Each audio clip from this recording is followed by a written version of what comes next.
আসসালামু আলাইকুম ওয়া রাহমাতুল্লাহি ওয়া বারাকাতুহু।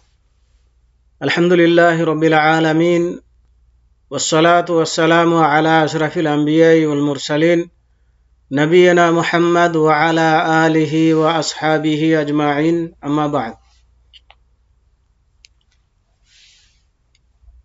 প্রিয় ছাত্র ভাইয়েরা,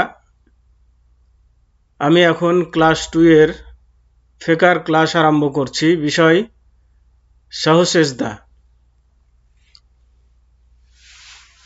আসুন আমরা সাহসেজদা সম্পর্কে কিছু জ্ঞান অর্জন করি এবং সাহসেজদার নিয়ম কানুন জেনে নিয়ে সেভাবে সাহসেজদা দেই। সাহসেজদার সংজ্ঞা মানে সাহসেজদা কাকে বলে? নামাজের মধ্যে যেসব ত্রুটি, বাড়তি কমতি অথবা সন্দেহের কারণে হয়ে থাকে, দুটি সেজদা দ্বারা তার ক্ষতিপূরণ করাকে সাহসেজদা বলা হয়।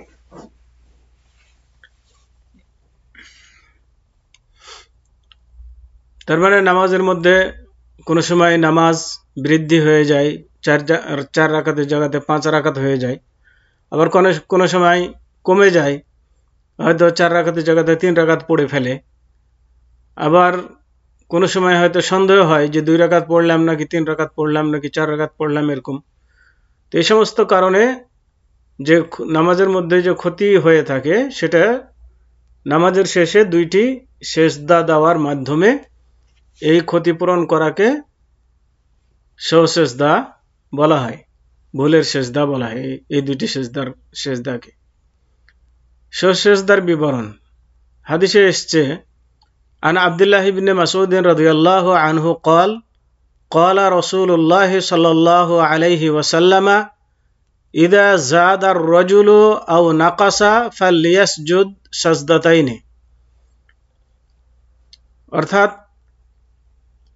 আব্দুল্লাহ বিন মাসউদ রাদিয়াল্লাহু তাআলা আনহু থেকে বর্ণিত, তিনি বলেন যে আল্লাহর রাসূল সাল্লাল্লাহু আলাইহি ওয়াসাল্লাম বলেছেন, যখন কোনো ব্যক্তি নামাজে কম বেশি করে দিবে, সে দুটি সেজদা করে নিবে। সে যেন দুটি সেজদা করে। নামাজের মধ্যে এরকম ভুল ভ্রান্তি হলে দুটি সেজদা করে। সহিহ মুসলিম হাদিস নম্বর 96/571। বিশেষ দ্রষ্টব্য, সাহসেজদা সালামের আগে অথবা পরে করতে পারা যায়। সালামের আগেও চলে সাহসেজদা, মানে শেষ বৈঠকে সমস্ত দোয়া পড়া হয়ে গেলে সালাম ফিরাবেন, তো সালাম না ফিরিয়ে সালামের আগেই দুইটি সেজদা দেওয়ার পরে তারপরে দুই দিকে সালাম ফিরাবেন। এটা একটা নিয়ম। আর একটা নিয়ম হলো সালামের পরে, মানে শেষ বৈঠকে সমস্ত দোয়া যখন পড়া হয়ে যাবে তখন দুই দিকে সালাম ফিরিয়ে দেবেন।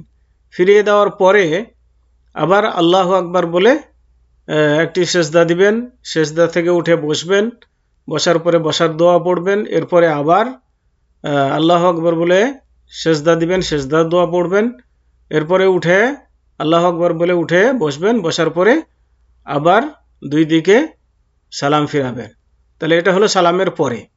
তার মানে নামাজের সালাম ফিরিয়ে নেওয়ার পরে দুইটি সাহসেজদা দিতে হবে, সাহসেজদা দেওয়ার পরে আবার দুই দিকে সালাম ফিরাতে হবে।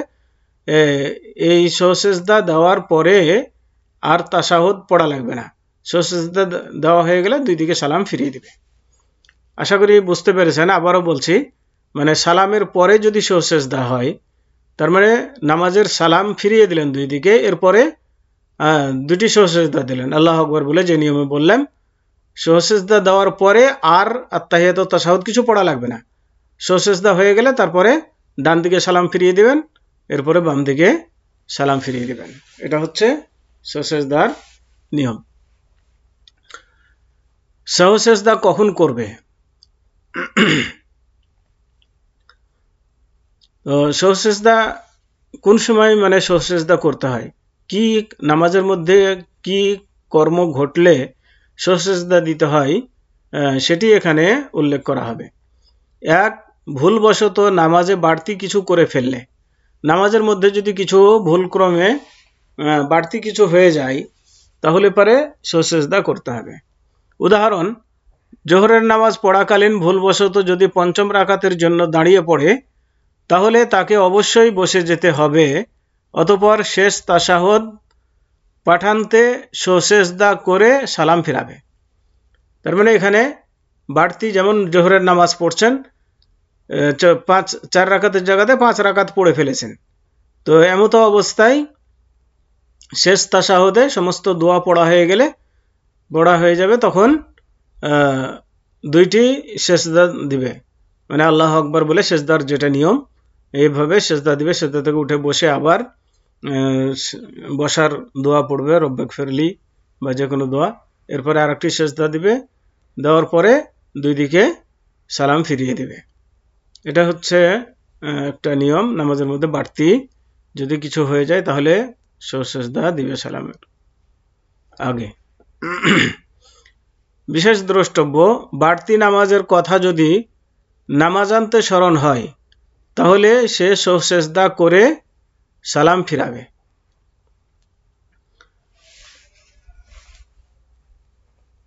মানে বাড়তি নামাজ যেটা আপনি পড়েছেন সেটা যে সালামের পরে স্মরণ হলো, নামাজ শেষ হয়ে যাওয়ার পরে যদি স্মরণ হয় তাহলে বসে আল্লাহু আকবার বলে দুটি সেজদা দিয়ে আবার সালাম ফিরাবে। আর বাড়তি নামাজ ও স্মরণের মধ্যে বিশেষ সময়ের ব্যবধান না হলে উক্ত নিয়ম পালন করবে, মানে বেশি ব্যবধান না হলে এই নিয়মটি পালন করবে। মানে দ্বিতীয় কারণ হচ্ছে নামাজে সেজদা দেওয়ার, ভুলবশত কোনো রুকুন ছেড়ে দিলে, ভুলক্রমে কোনো রুকুন ছুটে গেছে, তাহলে ছুটে গেলে এই ছেড়ে দেওয়া রুকুন পূর্ণ করা অপরিহার্য, তাহলে এই রুকুনটাকে পূর্ণ করতে হবে, করার পরে সেজদা দিতে হবে। এই রুকুন বাদ দিয়ে সেজদা দিলে ক্ষতিপূরণ হবে না। উদাহরণ, জোহরের নামাজ পড়াকালীন ভুলবশত যদি তৃতীয় রাকাতে তাশাহুদের জন্য বসে যায় তাহলে সে অবশ্যই চতুর্থ রাকাতের জন্য দাঁড়াবে এবং তা পূরণ করবে, অতঃপর সালামান্তে সেজদা করে আবার সালাম ফিরাবে। তার মানে 4 রাকাত নামাজ কিন্তু 3 রাকাত পড়ে বসে গেছে, মনে করছে 4 রাকাত হয়ে গেল, পরে স্মরণ হলো যে না, চতুর্থ রাকাত পড়া হয়নি, তাহলে সে উঠে চতুর্থ রাকাত পড়বে। পড়ার পরে শেষ বৈঠকে দোয়া দরুদ যখন পড়া হয়ে যাবে তখন দুইটি সেজদা দিয়ে তারপরে দুই দিকে সালাম ফিরাবে। বিশেষ দ্রষ্টব্য, যদি এটা নামাজান্তে স্মরণ হয় তাহলে চতুর্থ রাকাতের জন্য দাঁড়াবে এবং তা পূরণ করবে, অতঃপর সেজদা করে পুনরায় সালাম ফিরাবে। রুকুন ছুটে যাওয়া ও স্মরণের মধ্যে বিশেষ সময়ের ব্যবধান না হলে উক্ত নিয়ম পালন করবে। তাহলে যে নিয়মটা বলা হলো এটা যদি বেশি যদি সময় অতিক্রম না করে তাহলে পরে এটি নিয়ম। ভুলবশত 3, ভুলবশত কোনো ওয়াজিব ছেড়ে দিলে ছুটে যাওয়া ওয়াজিব পূর্ণ করা জরুরি নয়, মানে ভুলক্রমে নামাজের কোনো ওয়াজিব ছুটে গিয়েছে তাহলে ওয়াজিবটাকে পূর্ণ করা জরুরি নয়, পূর্ণ না করে সেজদা দিলেই এই ওয়াজিবের ক্ষতিপূরণ হয়ে যাবে।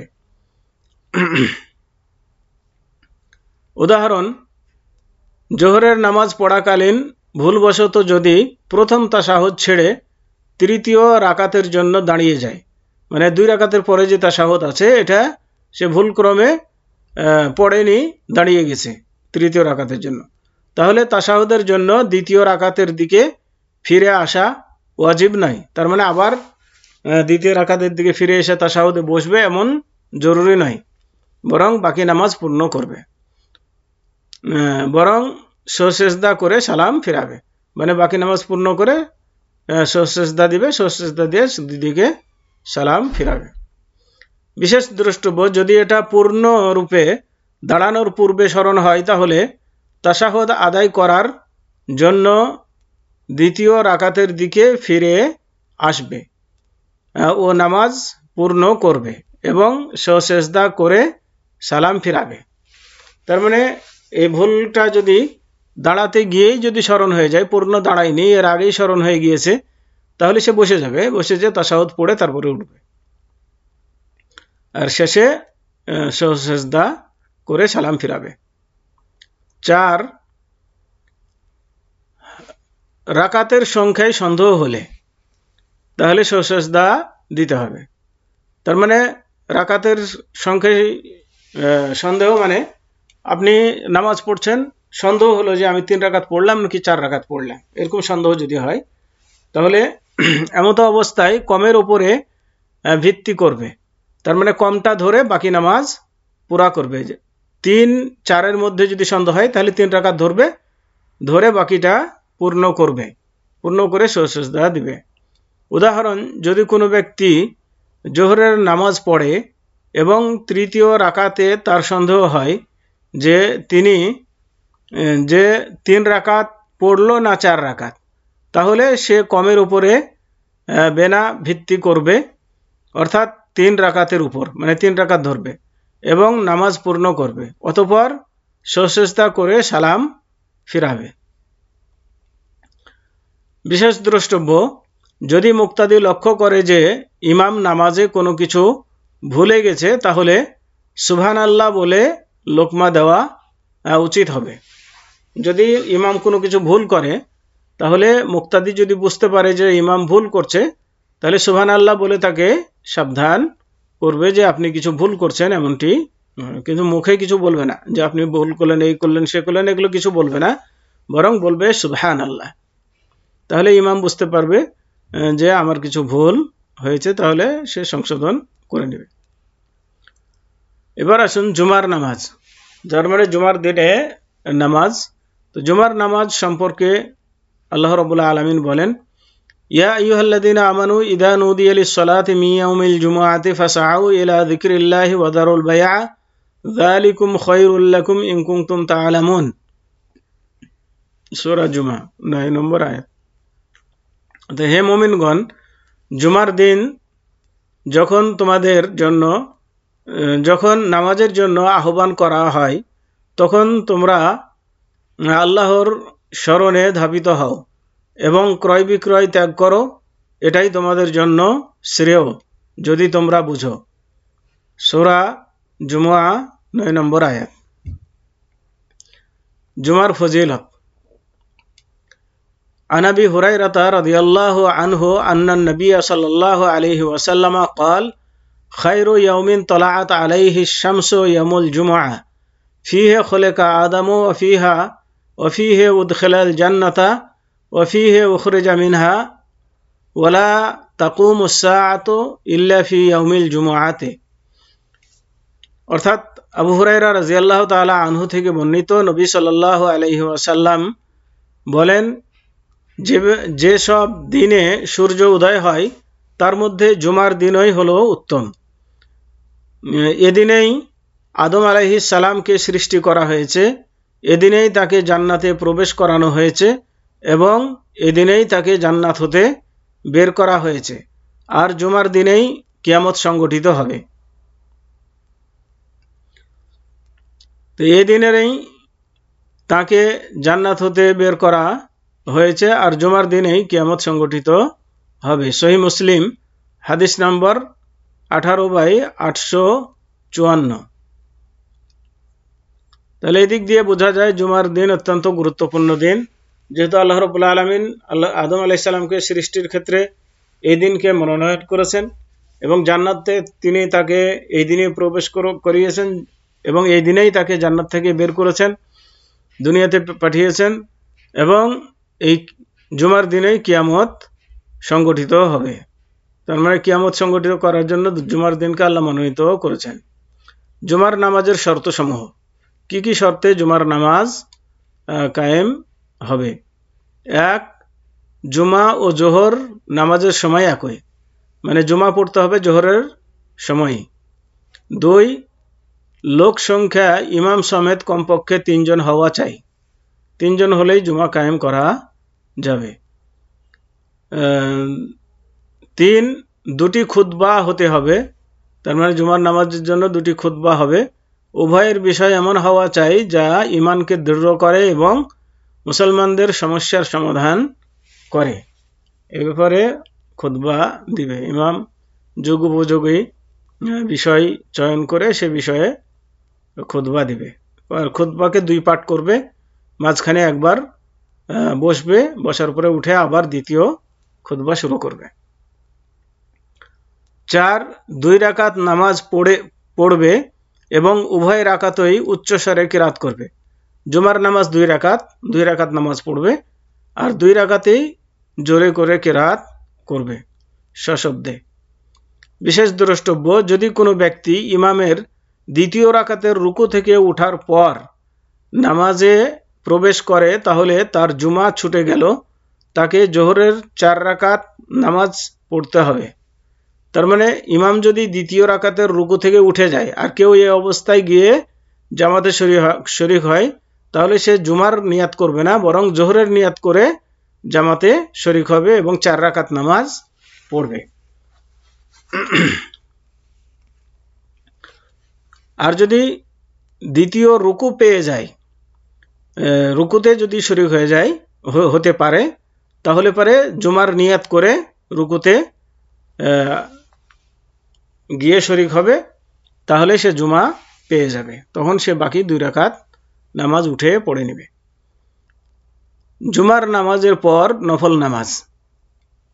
জুমার নামাজের পর কয় রাকাত নামাজ পড়বে? নফল নামাজ। বাড়িতে পড়লে 2 রাকাত, জুমার পরে বাড়িতে গিয়ে যদি পড়ে তাহলে 2 রাকাত পড়বে, আর মসজিদে পড়লে 4 রাকাত পড়বে। মসজিদে যদি পড়ে তাহলে 4 রাকাত।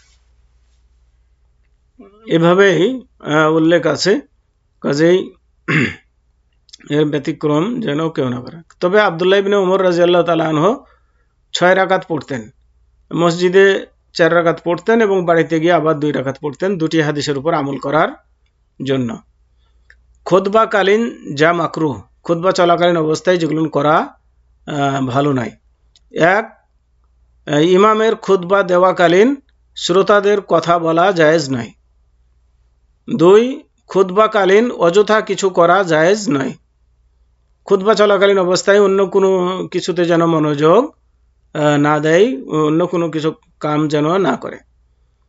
মসজিদে লোকজনের কাঁধ ডিঙ্গিয়ে যাওয়া অবৈধ। সামনের কাতারে লোক বসে আছে, কাঁধ ডিঙ্গিয়ে আগের কাতারে যাওয়ার চেষ্টা করছে, এরকম ঠিক নয়। জুমার ক্ষেত্রে যা মুস্তাহাব, জুমার ক্ষেত্রে যেগুলো ভালো। মুস্তাহাব বলা হয় সে সমস্ত ধর্মীয় কাজকে যা করলে পুণ্য হয় ও না করলে কোনো পাপ হয় না, এমন কাজকে বলা হয় মুস্তাহাব।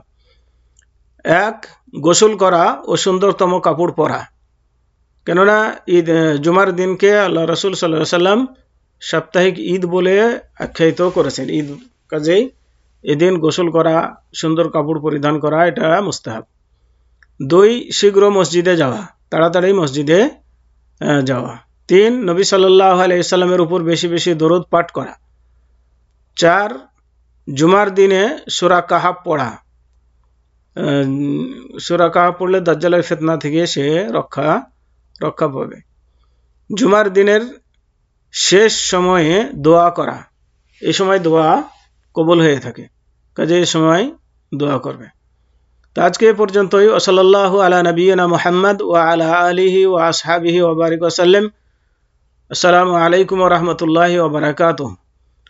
একটু ভালো করে ছাত্র ভাইদের প্রতি অনুরোধ, ভালো করে পড়াশোনা করবেন, কারণ এই রোজার 4 তারিখে ফাইনাল পরীক্ষা আরম্ভ হবে। অতএব এখন থেকেই প্রস্তুতি নিতে থাকুন।